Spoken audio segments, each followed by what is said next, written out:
সংবিধান সংশোধনের ক্ষেত্রে কেবল 2/3 ভোট হলেই হবে না, তত্ত্বাবধায়ক সরকারের সংশোধনী আনতে হলে গণভোট হতে হবে বলে জানিয়েছেন ঐকমত্য কমিশনের সহসভাপতি আলী রিয়াজ। এছাড়া সংসদে নারীর প্রতিনিধিত্বের বিষয়ে আগামী সপ্তাহে সিদ্ধান্ত নেওয়া হবে বলেও জানিয়েছেন তিনি।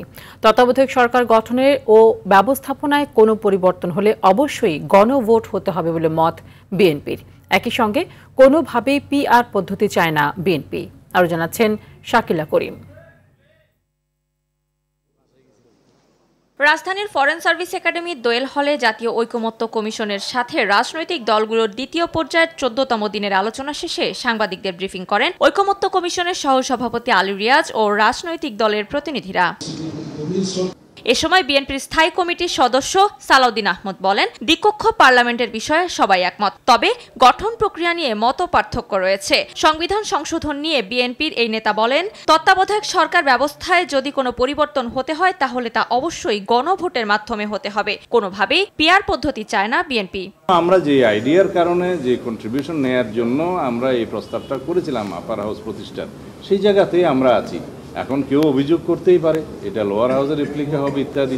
এদিকে জামায়াতের নায়েবে আমির দাবি করেন, উচ্চকক্ষ পিআরের ব্যাপারে বেশিরভাগ দল অনেকটা ঐকমত্যে পৌঁছেছে। নারীদের 100 আসনের ব্যাপারে জামায়াতের কোনো আপত্তি নেই। এখানে আমাদের স্ট্যান্ডিং হচ্ছে, আমরা নারীদের 100 আসনের ব্যাপারে জামায়াতের কোনো আপত্তি নেই, তবে নারীদেরকে একেবারে মাঠে ময়দানে নামে হয়রান ক্লান্ত করার যে কাঠিন্যতা আছে বাংলাদেশের এই পরিবেশে, অনেক মহিলা তো করতে বিরতি চায় না, তারপরে ক্যাম্পেইন ঠিক সেভাবে করতে পারে না। জন্য আমরা বলেছি এটাকে পিয়ার সিস্টেম করার জন্য।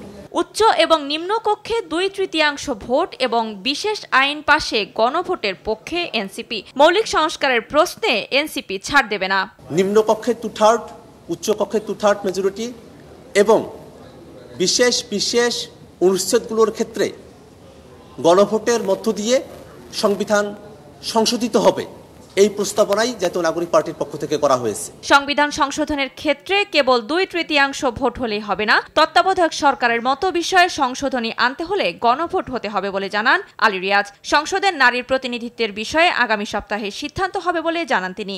আমরা মনে করি কমিশন এটা অত্যন্ত জোর দিয়ে মনে করে যে দ্বিকক্ষ বিশিষ্ট পার্লামেন্ট প্রতিষ্ঠা একটি গুরুত্বপূর্ণ প্রশ্ন। এ বিষয়ে একটা সিদ্ধান্তে আমাদের আসতে হবে।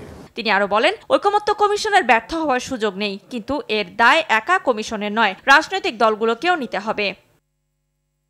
শাকিলা করিম, RTV, ঢাকা।